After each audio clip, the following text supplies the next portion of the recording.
seja muito bem-vindo ao nosso tempo de reflexão, um tempo em que nós queremos falar com você e mostrar aquilo que Deus tem para a sua vida e para o seu coração. Então, que você esteja atento a ouvir aquilo que Deus tem para o seu coração, para a sua vida, para que juntos nós possamos crescer e entender a maneira como Ele quer trabalhar na minha vida e na sua vida. É muito bom ter você com a gente, né? Que seja um tempo de edificação, um tempo em que Deus possa falar conosco, para que possamos então crescer e saber que Ele está no controle de todas as coisas. Eu quero iniciar esse momento lendo um texto da Palavra de Deus que está lá no livro do Salmo de números 119, a partir do versículo 9, um texto bem conhecido nosso, que fala sobre a importância de sermos guiados por Deus. E o texto nos diz assim: como pode o jovem manter pura a sua conduta, vivendo de acordo com a sua palavra? Eu te busco de todo o coração. Não permitas que eu me desvie dos teus mandamentos. Guardei no coração a tua palavra para não pecar contra ti. Bendito sejas, Senhor, ensina-me os teus decretos. Com os lábios repito todas as leis que promulgaste. Regozijo-me em seguir os mandamentos, como o que me regozija com as grandes riquezas. Meditarei os teus preceitos e darei atenção às tuas veredas. Tenho prazer nos teus decretos e não me esqueço da tua palavra. Essa é a palavra de Deus que nos convida a olhar para aquilo que Ele tem para nós, a entender a maneira como Ele quer trabalhar na minha vida e na sua vida. E hoje vai ser um pouquinho diferente, porque eu quero juntamente com você, rever uma mensagem que há um ano e pouquinho atrás nós acabamos trabalhando aqui sobre a importância de ser discípulo. Hoje a gente vive um tempo em que muitas pessoas têm vivido uma fé meramente consumista e, na verdade, se acomodado. E a minha mensagem para você nessa noite é que Deus tem um convite para você, para que você possa se fortalecer naquilo que Ele tem para você, para que você possa ser instrumento de Deus onde quer que você esteja, para que a vontade e o querer desse Deus se faça presente na sua vida, para que você entenda, Deus te chamou para servi-lo, Deus te chamou para uma missão. E é por isso que eu quero rever essa mensagem com você, mas antes eu quero orar com a sua vida, pedindo assim a bênção de Deus sobre os nossos corações, sobre as nossas vidas, para que juntos nós possamos crescer. Feche os teus olhos e vamos, nesse momento, falar com Deus, para que a bênção dele esteja sobre nós e a gente entenda aquilo que Ele tem para cada um dos nossos corações. Feche os teus olhos. Deus, eu quero nesse momento te agradecer pela oportunidade que o Senhor nos dá. Oportunidade de podermos colocar a nossa vida, o nosso coração diante de Ti. E agora, Deus, quando paramos para ouvir a Tua voz, nós queremos, através dessa mensagem, ser desafiados a viver uma vida que Te agrada. Então, Deus, cuida das nossas vidas, sustenta os nossos corações, em o nome de Jesus. Amém. Então, eu queria que você acompanhasse comigo essa mensagem que fala sobre a importância de sermos discípulos. Vamos lá? Depois a gente retoma aqui para continuarmos as nossas questões. Hoje, meus queridos, nós vamos terminar aquela série que nós temos falado aí já há 5 domingos, né? Sobre o que é ser discípulo. E a gente tem visto ao longo dessa série algumas coisas que são importantes, principalmente sobre quem eu sou, sobre quem você é, e sobre, principalmente, a expectativa que Deus tem a meu respeito, sobre quem Ele espera que eu seja. Eu queria então que você acompanhasse a nossa introdução, para que juntos nós pudéssemos aqui buscar e compreender aquilo que Deus tem para nós.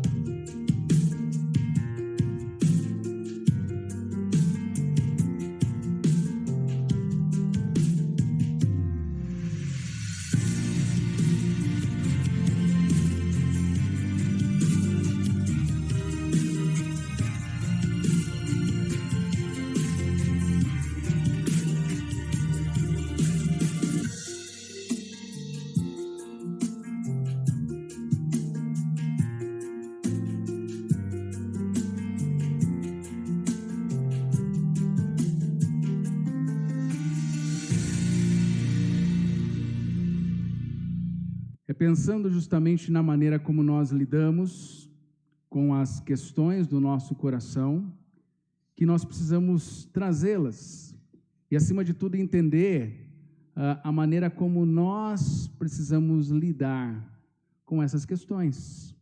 Afinal, Deus, Ele sempre tem algo precioso para derramar sobre as nossas vidas. E, pensando justamente na temática dessa série, eu queria que você parasse para pensar em algumas questões que, ao longo desses domingos, nós pudemos parar para refletir. Nós pudemos parar para lidar e enxergar a maneira como Deus, de fato, queria nos ajudar a enxergar a vontade e o querer dEle para nós. E o que essa série desafiou você? Desde o primeiro domingo, quando nós paramos para refletir, quando nós paramos para enxergar, quando nós paramos para lidar com as questões, quais foram os desafios colocados por seu coração? Eu creio que, à medida em que nós estudamos a palavra de Deus, e à medida em que nós começamos a enxergar um pouco sobre quem Ele é, nós vemos que, muitas vezes, ficamos aquém daquilo que Ele espera de nós.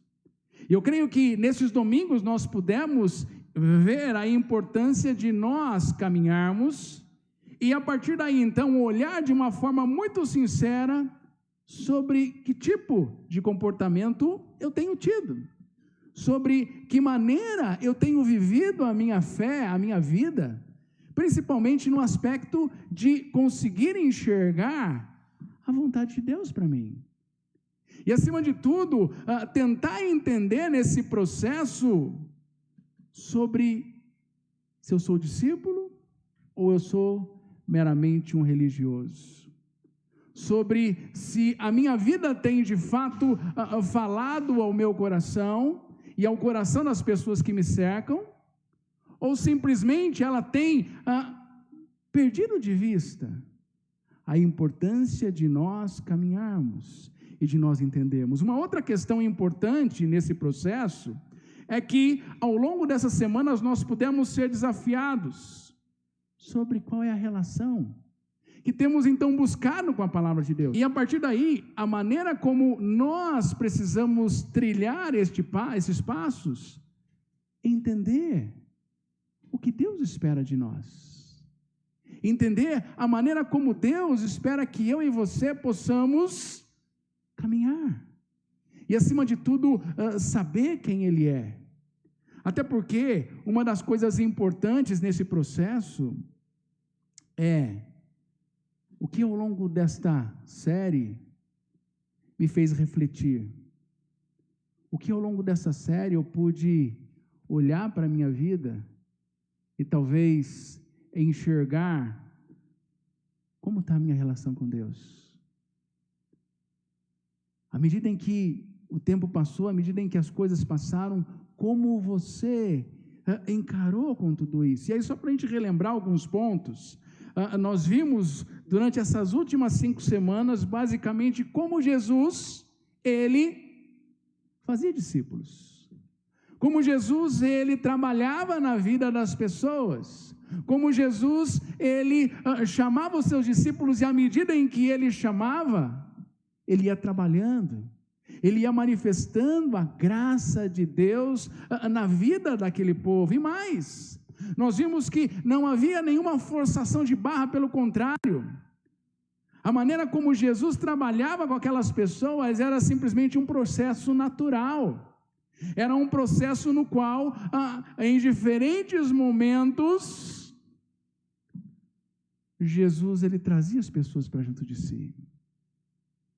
Jesus, Ele caminhava com as pessoas e fazia com que elas pudessem entender a maneira daquilo que Ele queria para eles. E em diversos momentos, Jesus queria redirecioná-las para o propósito dEle. Qual era o propósito que Jesus tinha para aquelas pessoas? O que Ele queria, no decorrer da sua vida, no decorrer da sua história, mostrar, era justamente fazer com que as pessoas pudessem entender o seu principal papel no processo daquilo que ele realiza. E aí a gente vê, queridos, e vimos na primeira semana sobre o desafio da maturidade e o quanto Jesus, ao falar com as multidões, ele ensinava e ele servia. E à medida em que os discípulos ali que estavam no meio da multidão e ouvindo e viam as coisas, eles respondiam aquilo que eles ouviam. Dentro de todo esse processo, você continua ainda fazendo parte da multidão? Ou você tem simplesmente saído, atentado para aquilo que ele tem para a sua vida? Para a maneira como ele deseja trabalhar na sua vida, porque além deste grupo maior no qual ele chamava para si, dali emergiam multidões, haviam grupos menores. E nesses grupos menores nós vemos que Jesus os chamava para si e explicava a partir dali, aprofundando a sua relação com os seus discípulos, com aquelas pessoas que estavam perto dele. E os discípulos eram ali desafiados de forma mais íntima e direta, no aspecto de fazer com que eles entendessem, nesse grupo menor que eles tinham, sobre quem Deus era, sobre o que Jesus esperava deles. E aí nós vemos um terceiro momento, que foi na semana passada, na semana retrasada, quero dizer, quando falamos sobre os encontros pessoais que Jesus tinha com as pessoas.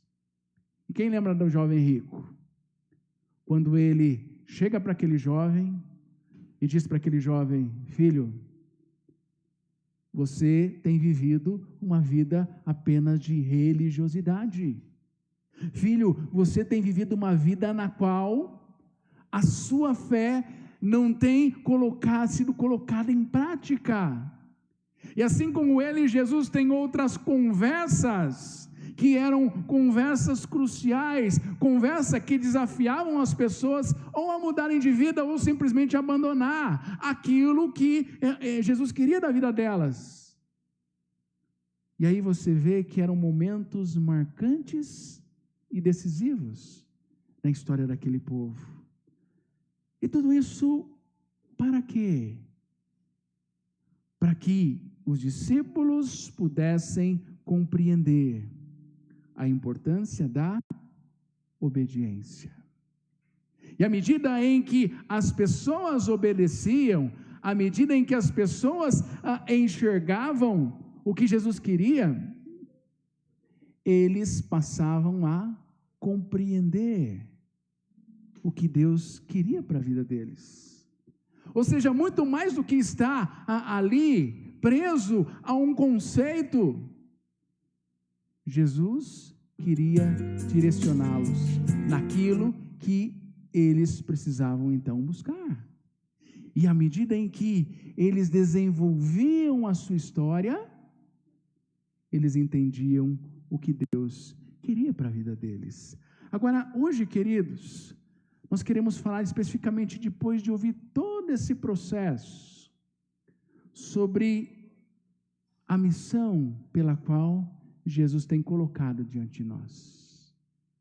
Afinal, Ele deseja que eu e você aprendamos a ver quem Ele é, a enxergar quem Ele é, e acima de tudo, não estar aqui nessas quatro paredes, mas muito mais que isso, compreender que o que Ele espera de mim é que juntos nós possamos compreender a vontade e o querer dEle para nossas vidas. Por essa razão, é que nós vamos ler o texto de Lucas, capítulo 10. Nós vamos ver algumas questões relacionadas ao que Jesus queria. Nós não vamos ver todo o capítulo, tá? Mas nós vamos ver alguns pontos que são importantes dentro desse texto, principalmente para ajudar você a entender e a ver o que Jesus queria então para os seus discípulos. Eu não vou me deter basicamente na questão somente da parte prática que Jesus, no seu chamado para os 70, ele faz.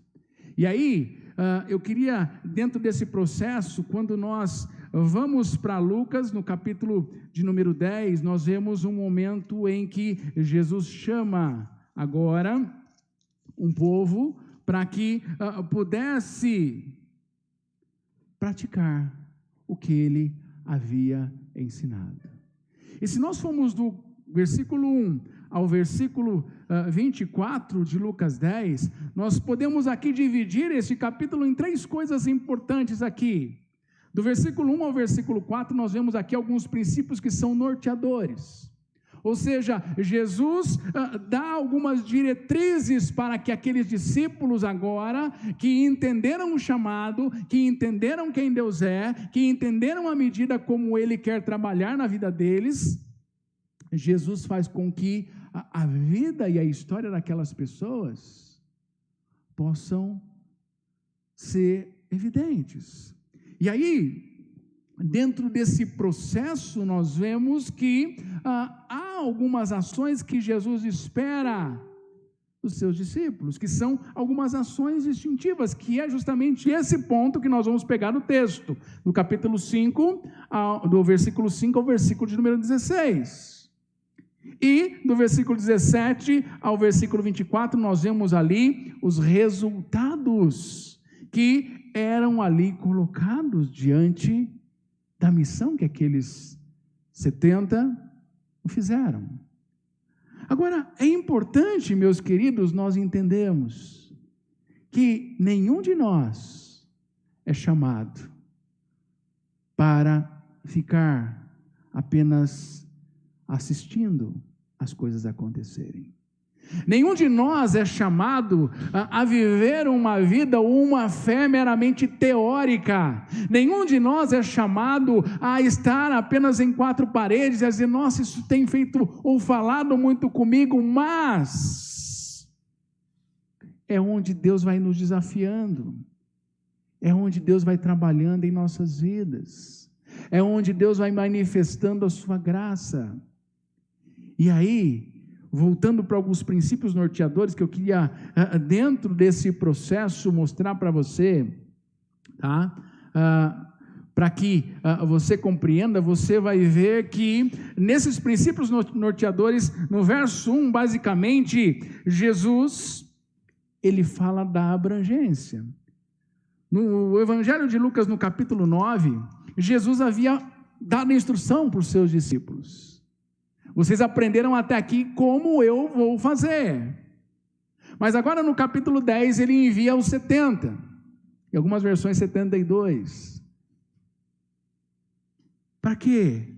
Para justamente mostrar a abrangência que a palavra ela estava tomando naquele momento. Por isso que o texto nos diz, depois disto o Senhor designou outros 70. Depois que os discípulos começaram a fazer, depois que os discípulos começaram a viver esta realidade, agora ele chama a atenção para que outras pessoas pudessem se envolver. Era mais ou menos o que, quando Jesus foi assunto aos céus, o que aconteceu? Ele disse, vocês vão receber poder quando descer sobre vocês o Espírito Santo, e aí vocês vão ser minhas testemunhas, tanto em Jerusalém, quanto na Judéia, Samaria, e até os confins da terra. Então, a abrangência nesse processo era simplesmente algo que ele queria daquelas pessoas. Não fica preso a um local apenas. Mas uma segunda coisa dos princípios que ele queria deixar para o povo era a consciência de que eu fui chamado por Deus para que eu possa fazer diferença. Às vezes quando a gente fala de consciência, algumas pessoas elas não entendem. Algumas pessoas não, Deus chamou os pastores apenas para pregar. Deus chamou apenas os missionários apenas para pregar. Deus chamou as pessoas, e aí às vezes nós vemos com aquela mentalidade, não, Deus me chamou para eu poder ter lá a minha empresa, para eu poder ter meu comércio, para eu poder viver na sociedade, e a partir daí simplesmente fazer isso. Não. Ele até te chamou para fazer isso, mas não simplesmente para que você ganhe dinheiro, ou faça a sua vida e contribua e venha aqui dominicalmente. Não, muito mais que isso. Ele te colocou onde você está, e essa é a consciência que Ele deseja que você tenha acerca da sua missão, sobre quem você é. Porque antes de ser a função que você exerce na sociedade, você é servo de Deus, você é serva de Deus.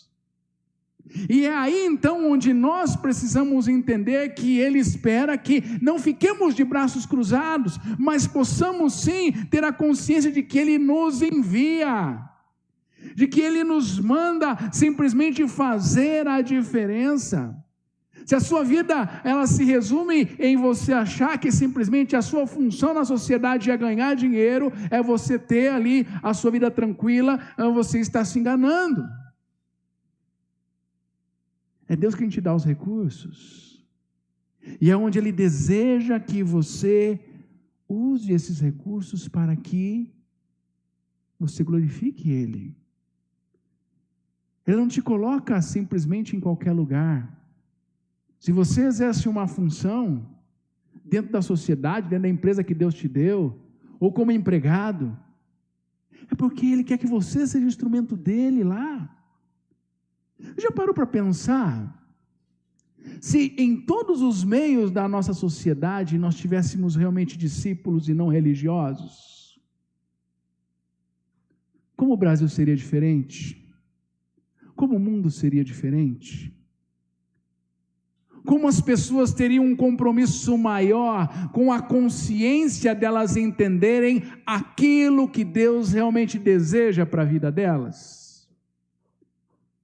Muitas vezes nós nos fechamos e não permitimos que a vontade ou o querer de Deus ela seja algo real na nossa vida e no nosso coração. E às vezes perdemos de vista a nossa missão, de que Deus, antes de fazermos algo, Ele quer que sejamos algo.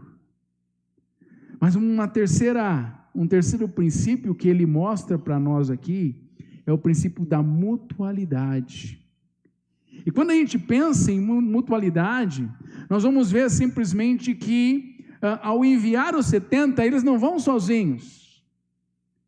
E eu sei que nesse isolamento, eu sei que à medida em que a pandemia foi acontecendo, nós nos isolamos. Mas nós precisamos aprender que sozinhos nós não chegamos a lugar nenhum. Deus nos criou como seres relacionais, e ao sermos seres relacionais, Ele espera que eu e você possamos contar um com o outro.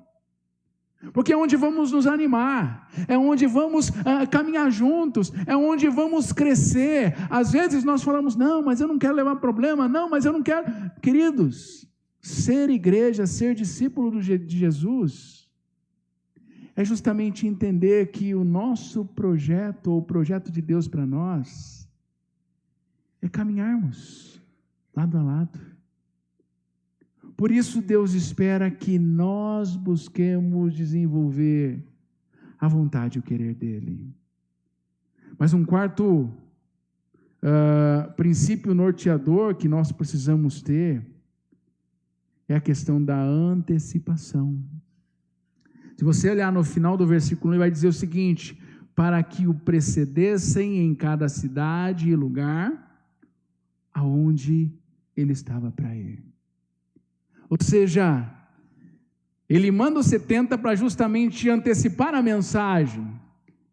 Em outras palavras, Deus quer que eu e você sejamos a maquete do reino de Deus para a vida das pessoas.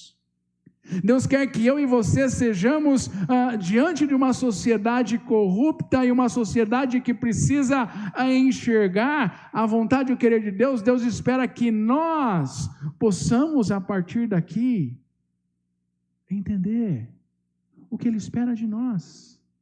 E essa antecipação tem justamente a ser as mãos de Deus, os pés de Deus, na nossa casa, no nosso trabalho, na sociedade. Por isso, nós precisamos, dentro de todo esse aspecto, ter um quinto princípio, que é a percepção. Perceber que eu sou apenas instrumento de Deus. Perceber que existem pessoas que precisam do toque de Deus. Perceber que Deus quer usar a minha e a sua vida para que a vontade de Deus ela seja proclamada. Entender, querido, ou ter essa percepção de que talvez ao seu redor, à sua volta, no seu trabalho, na sua casa, ou mesmo na sociedade, existem pessoas que estão precisando de direcionamento, é algo que o discípulo precisa buscar. E aí, dentro deste mesmo processo, Deus espera que nós possamos depender dEle. Por isso, um sexto princípio nesse aspecto é a dependência. Lá no versículo 2, do capítulo 10, Jesus vai dizer o seguinte: orem para que o Senhor envie trabalhadores. Deus quer simplesmente que nós possamos compreender a maneira como Ele quer trabalhar na nossa vida. E a partir daí, fazer de mim e de você instrumento de Deus. Às vezes a gente vive a nossa vida de maneira em que simplesmente a gente, não, eu me basto. Não, eu tenho as respostas. Não, eu não preciso de Deus. Tem momento que a gente vive a nossa vida assim. Mas à medida em que nós vamos vivendo a nossa vida assim, a gente vê o quão pequeno a gente começa a ficar e o quão frágil a gente é diante de um contexto como um Covid, por exemplo. Por isso é que nós precisamos aprender a depender de Deus e a saber que Ele tem cuidado de nós. Sabe para quê? Para que sejamos, conforme o texto nos diz, diligentes. Esse é um sétimo princípio que eu preciso buscar desenvolver na minha relação com Deus. Olha para o versículo 3, Jesus estava dizendo aos 70, eu vou enviar vocês como ovelhas no meio de lobos. Entenda que a batalha não vai ser fácil, entenda que a vida não vai ser tranquila, eu vou enviar vocês para uma guerra, para um momento difícil, em que muitas vezes as pessoas não vão valorizar o que você faz. E é por isso que Ele espera que possamos, dentro desse processo, ter diligência. Não ficar preso aos fatores externos e não permitir que eles venham nos desanimar, mas buscarmos sim desenvolver a razão pela qual Deus, Ele trabalha na nossa vida. E um oitavo princípio que esse texto nos traz é a leveza. Quanta coisa a gente carrega e que na medida da nossa caminhada vai se tornando pesada. Isso nos faz lembrar do texto de Hebreus capítulo 12, versículo 1, quando o autor aos Hebreus está justamente dizendo sobre a importância de nós, a partir daí compreendemos a maneira como ele esperava que nós corrêssemos a corrida. E olha o que ele vai dizer lá, pode passar mais um, Samuel. Desembaraçando-nos de todo o peso e do pecado que tenazmente nos assedia. Vai deixando de lado, vai tirando aquilo que vai te atrapalhando na sua caminhada. Às vezes nós carregamos coisas na nossa vida, no dia a dia, que vão se tornando pesadas ao longo da nossa história, ao longo da nossa vida, e com isso a gente vai perdendo a percepção daquilo que Deus quer fazer. E a vida vai se tornando um tanto que pesada. Por isso que Jesus, lá no versículo 4, disse para os 70, olha, não levem bolsa, alforje, sandálias. Deixe que a sua caminhada seja leve. Deixe que a caminhada de vocês, ela simplesmente possa fazer a diferença. Às vezes a gente está carregando fardos, queridos, que não precisamos levar. Marcas da nossa história, marcas da nossa vida que vão, no decorrer do tempo, se tornando pesadas. E é aí onde Deus espera que eu e você possamos desenvolver o caráter dele na nossa história e na nossa vida. Por isso, dentro dessa missão, quando a gente olha para a vida daqueles 70 que eram discípulos, nós vemos um momento em que algumas ações são distintivas ali. E aí, quando a gente olha para essas ações, uma das coisas que nós vemos nesse processo é que você como servo, você como serva de Deus, Deus espera que você leve paz aos corações. Isso é uma das coisas que o mundo mais precisa. E olha para o versículo 5 e o versículo 6 desse texto, o que ele nos mostra? Quando entrarem numa casa, digam primeiro, paz a esta casa. Se houver ali um homem de paz, a paz de vocês repousará sobre ele. Se ele não, e se não, ela voltará para vocês. Uma das coisas que nós vemos nesse processo que Jesus está dizendo aos 70, ele está dizendo lá, quando vocês entrarem numa casa, digam primeiro, paz. A paz é algo que você precisa trazer para o coração das pessoas para que, de alguma forma, elas ao verem quem você é, elas sintam a presença. Eu não sei se já aconteceu com você, mas algum lugar que você foi, e numa conversa as pessoas falam, nossa, como você transmite paz na maneira como você fala?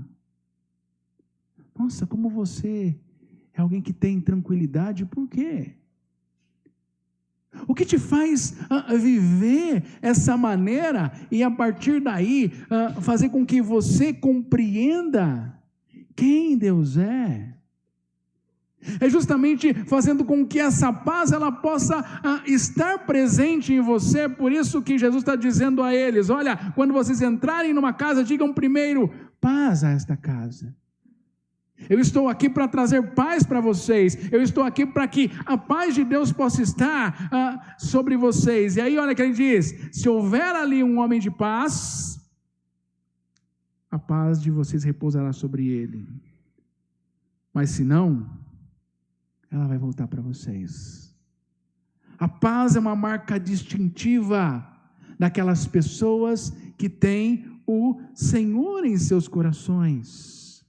E isso, queridos, me faz lembrar de um acontecimento há 20 anos atrás, em 11 de setembro. Vocês lembram desse episódio? Onde 2 torres gêmeas acabam sendo derrubadas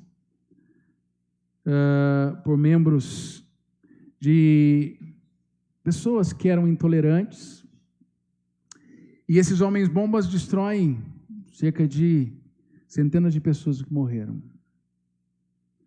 E uma das igrejas presbiterianas lá de Manhattan foi a igreja do pastor Tim Keller. E na época eles auxiliaram bastante a reconstrução norte da cidade de Manhattan. Afinal, havia acontecido uma grande catástrofe ali. E Tim Keller, certa vez, em um dos seus sermões, logo que isso aconteceu, sabendo que o Congresso americano estava pensando numa retaliação, estava pensando, na verdade, em enviar os seus homens para justamente dar o troco para aquilo que aconteceu, ele então diz para a sua igreja o seguinte: se nós quisermos mudar o panorama da história, não devemos enviar para o Oriente Médio bombas, mísseis e soldados.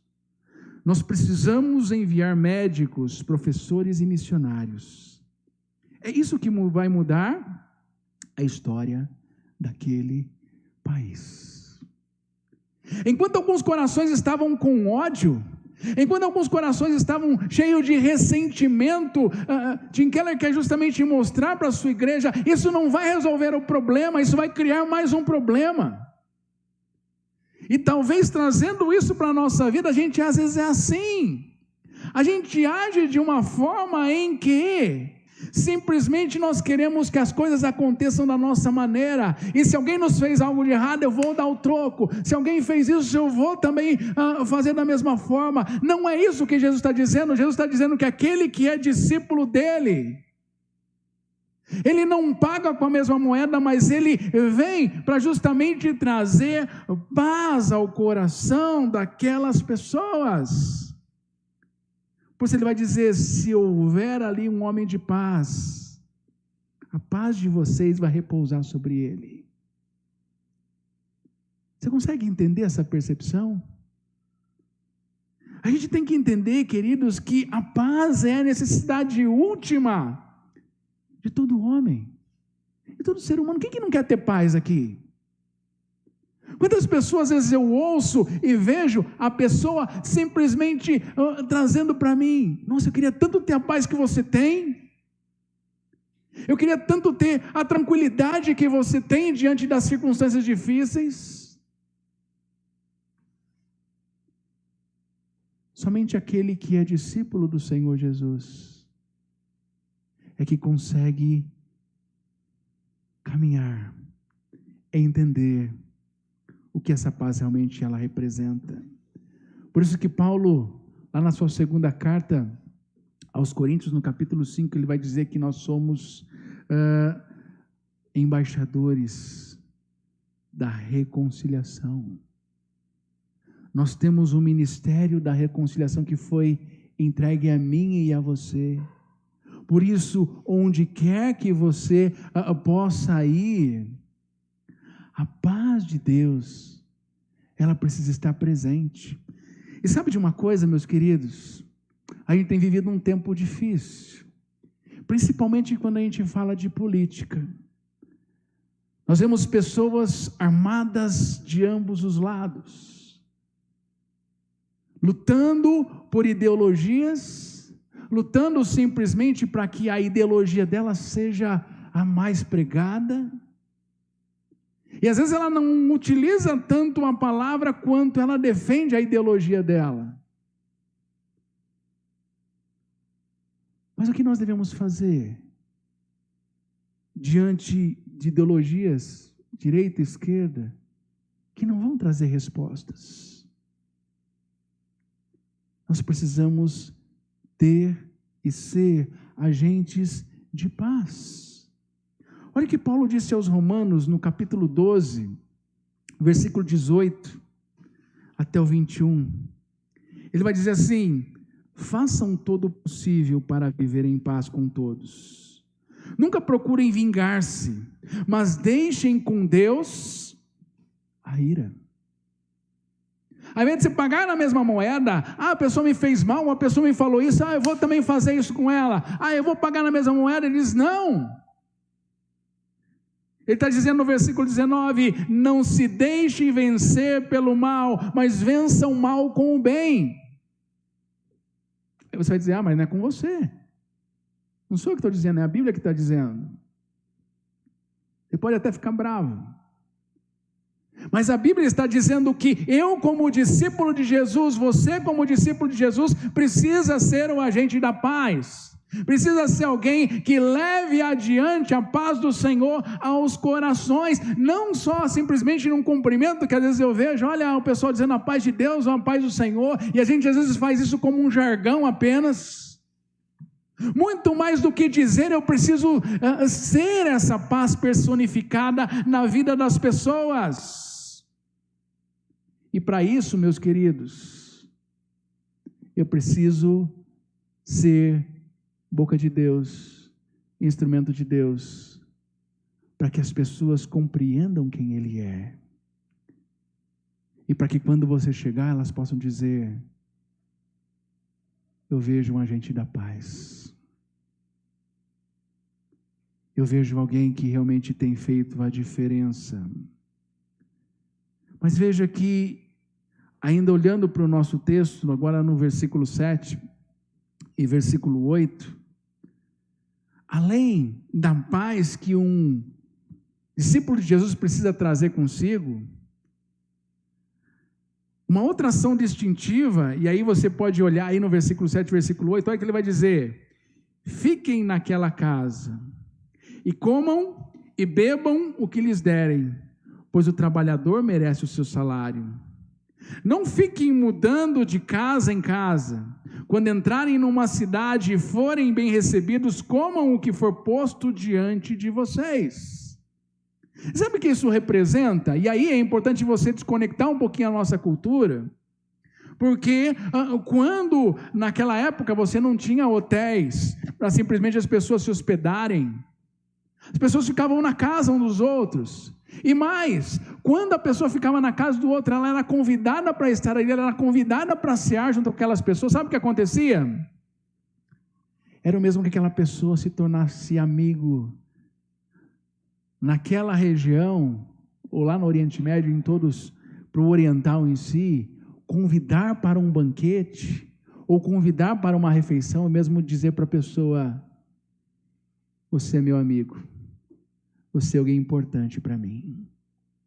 E sabe que isso representa para nós, dentro desse texto que Jesus traz, duas coisas que nós precisamos ter: constância e intimidade. Ou seja, Jesus espera que nós possamos simplesmente visitar, e nós muitas vezes achamos que, olha, não, eu preciso estar somente com crentes, eu preciso andar somente com pessoas, eu não posso fazer amizades com pessoas que são fora da igreja. Só que o que Jesus está dizendo aqui, que a minha amizade, na verdade, ela precisa influenciar as outras pessoas. As pessoas precisam entender que ser cristão não é viver num guetinho fechado, onde somente eu me relaciono com poucas pessoas, não. Por que Jesus falou que você precisa ser sal da terra? Por que Jesus falou que você precisa ser luz do mundo? E aí, então, onde você precisa desenvolver amizades. Porque são nessas amizades que você vai mostrar quem você é. São nessas amizades que você vai mostrar aquilo que Jesus representa para você. São nessas amizades que você vai simplesmente mostrar quais são os seus valores. De nada vai adiantar eu não me envolver com as pessoas. Por isso que nós vemos Jesus falando da constância, e aí ele vai dizer: fiquem naquela casa, não fiquem mudando de casa, ou seja, convivam com as pessoas e desenvolvam uma intimidade. Para quê? Para que essas pessoas possam entender que você as valoriza, que elas são importantes para você. Agora, qual é o propósito disso tudo? E aí eu quero que você entenda uma terceira marca que deve ser distintiva de um discípulo de Jesus. Porque, além da amizade, além da paz, Jesus espera que eu e você sejamos agentes de cura.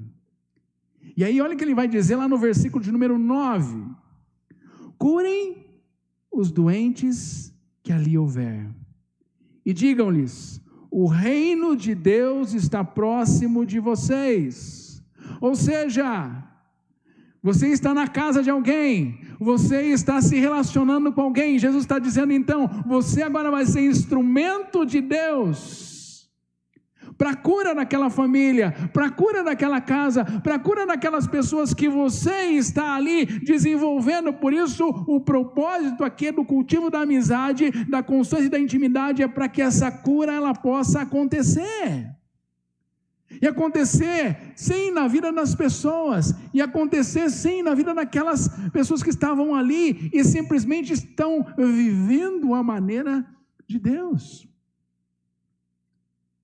Com quantas pessoas você se relaciona diariamente? São poucas, são muitas. E dentro dessas pessoas, você sabia que você pode ser instrumento de cura para a vida delas? E quantas pessoas estão abatidas? Quantas pessoas estão desanimadas? Quantas pessoas estão sem direção? E aí onde você precisa, nesse processo, compreender a maneira como Deus deseja usar você. É importante que você compreenda dentro desse processo a maneira como Deus quer te usar. Porque são nas suas relações que você desenvolve a cura na vida das pessoas. A cura nas relações.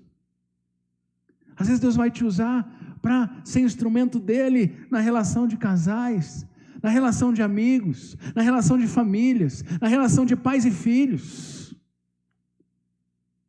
Para que você seja instrumento de cura. Sabe por que você vai ser instrumento de cura? Porque a palavra de Deus está com você. Porque a graça de Deus está operando na sua vida e é ela que vai trazer para você direcionamento. Para que, na verdade, o Evangelho possa trazer a cura como trouxe para a sua vida. Mas uma terceira maneira de você curar é justamente Deus te usar nas estruturas. E aí é importante você entender o seu papel na sociedade. Porque se você tem uma empresa, Deus deseja que você seja cura para os seus funcionários, cura para os seus clientes. Se você é um advogado, e você seja cura para essas pessoas. Se você é um professor, que você possa ser o melhor professor e possa ministrar cura aos corações.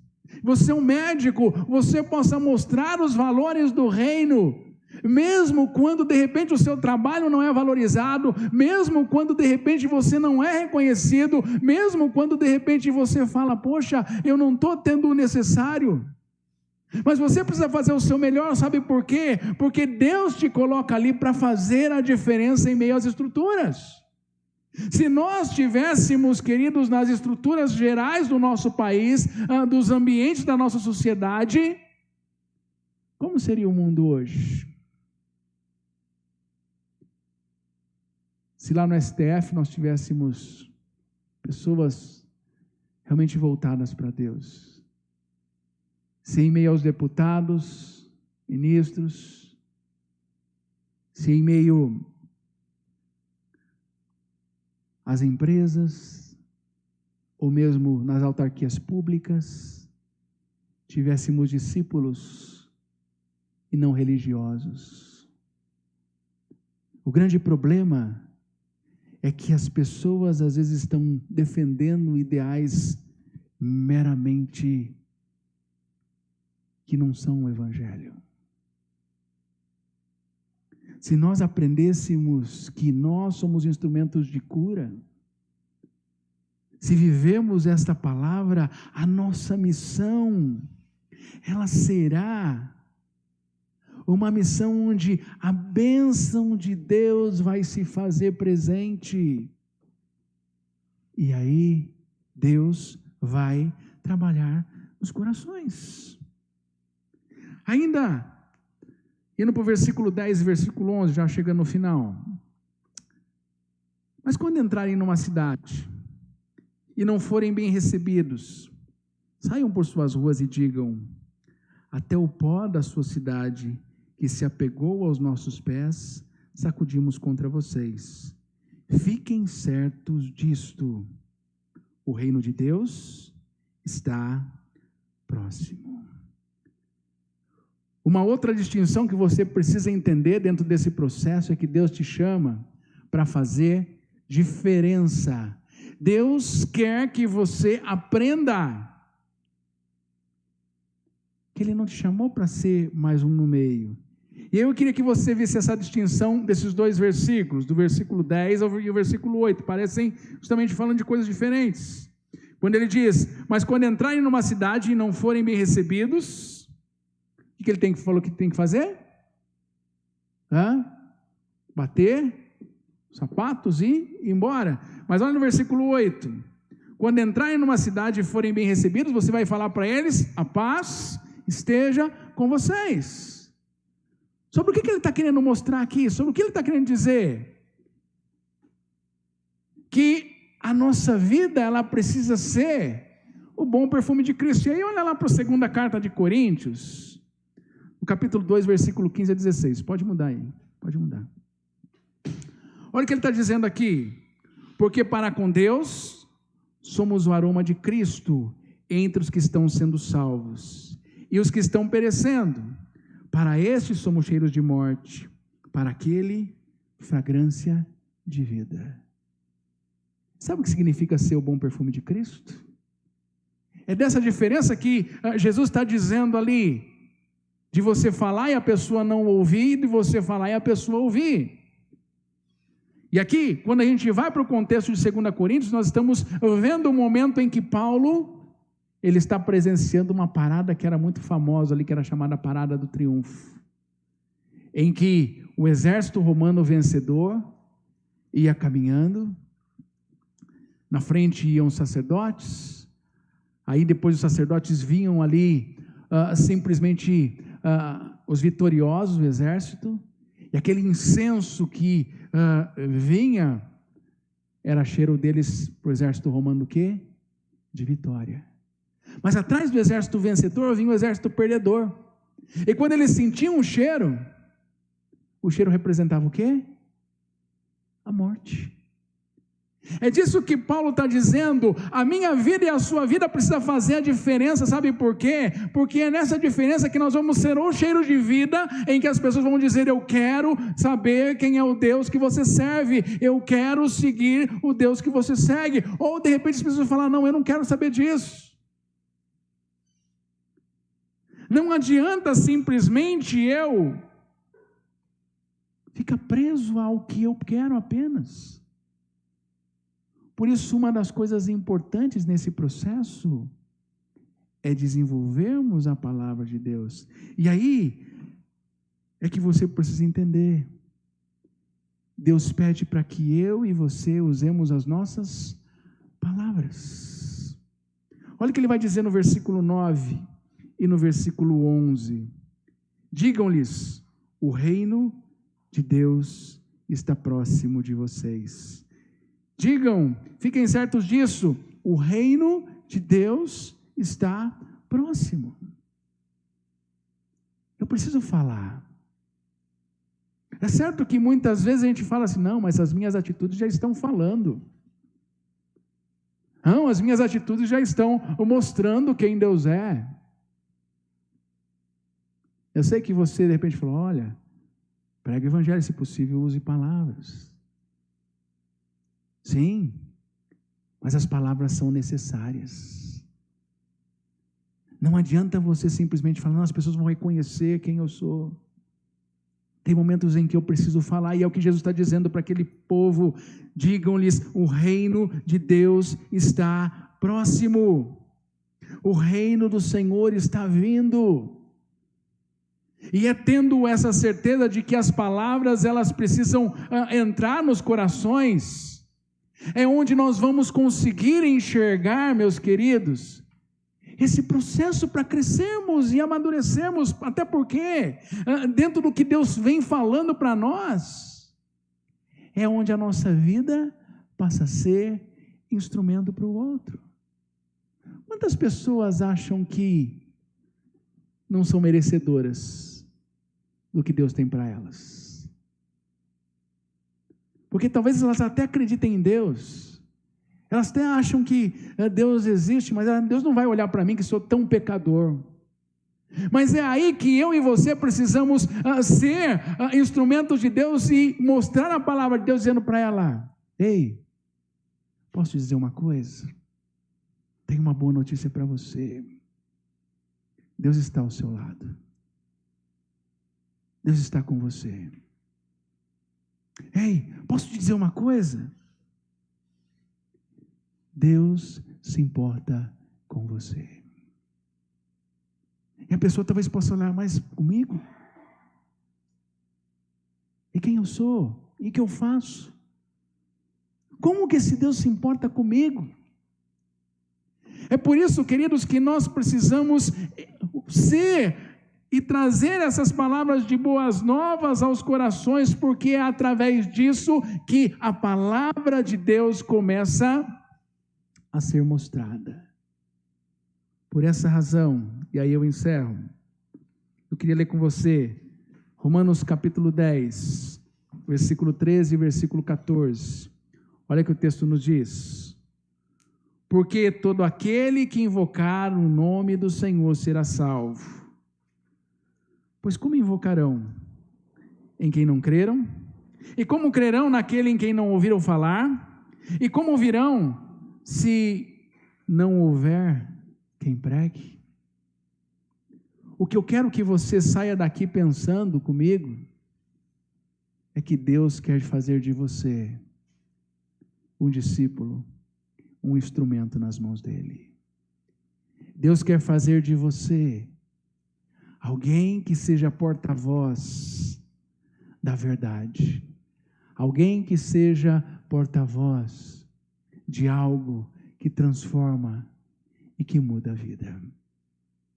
Agente da paz, pessoa que busca desenvolver amizades, para que você possa promover cura no coração das pessoas, e assim fazer a diferença.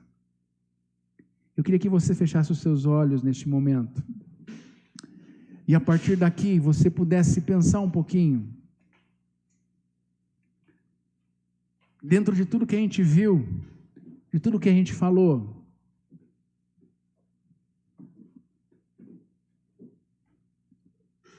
Eu estou sendo instrumento de Deus? Eu estou sendo discípulo ou estou sendo mais um religioso? Quem você está sendo? Deus quer que você seja a boca dele.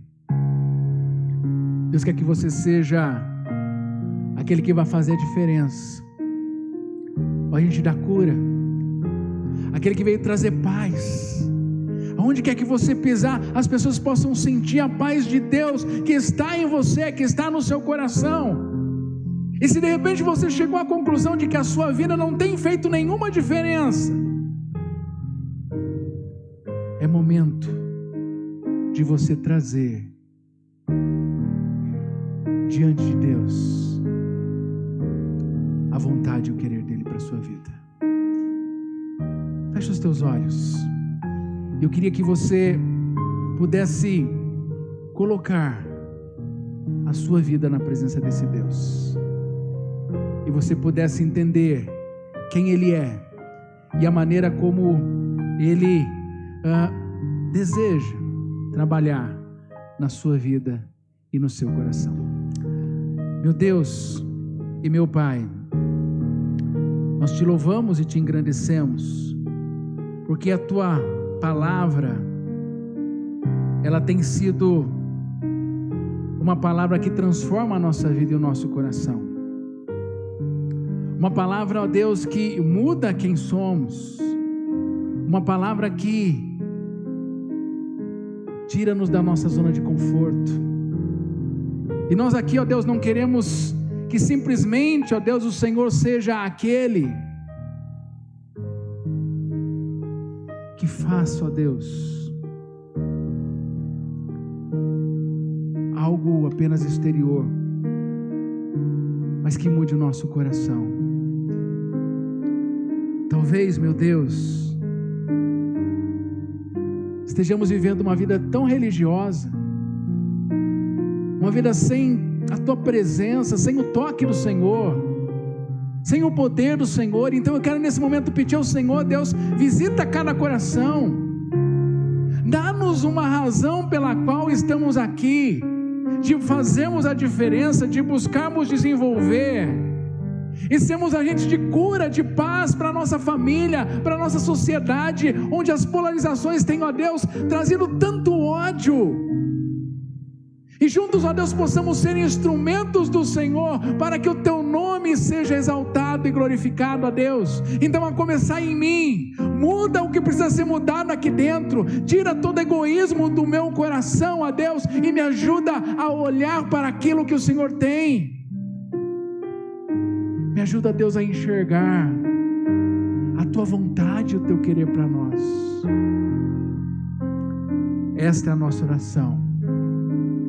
Este é o nosso desejo, em o nome de Jesus. Muito bem, gente. É muito bom a gente poder ver o cuidado de Deus para com a vida da gente. E o que Deus quer de mim, o que Deus quer de você, é que possamos juntos buscá-lo com todo o nosso coração. Então, que você esteja sendo desafiada, a justamente entender tudo aquilo que Deus tem para a sua vida. E que assim você tenha uma noite tranquila, um resto de semana abençoado. Se precisar da gente, tá? Na descrição do vídeo aí tem um link, você pode clicar ali, tá? E a gente vai entrar em contato com você depois, tá bom? Beijo no coração, tá? Se você ainda não conhece a nossa comunidade, também aproveito para deixar o convite para você. Domingo pela manhã nós estamos estudando a carta de Efésios, né? Então venha estar com a gente às 9 da manhã ou à noite nós temos um culto de celebração. Então venha estar com a gente, venha colocar a sua vida para a gente poder juntos aí colocar o nosso coração diante dele. Tá bom, queridos? Um grande abraço, que Deus te abençoe, que o Senhor te guarde e fortaleça mais e mais. Até mais, gente. Um forte abraço e que Deus assim nos abençoe.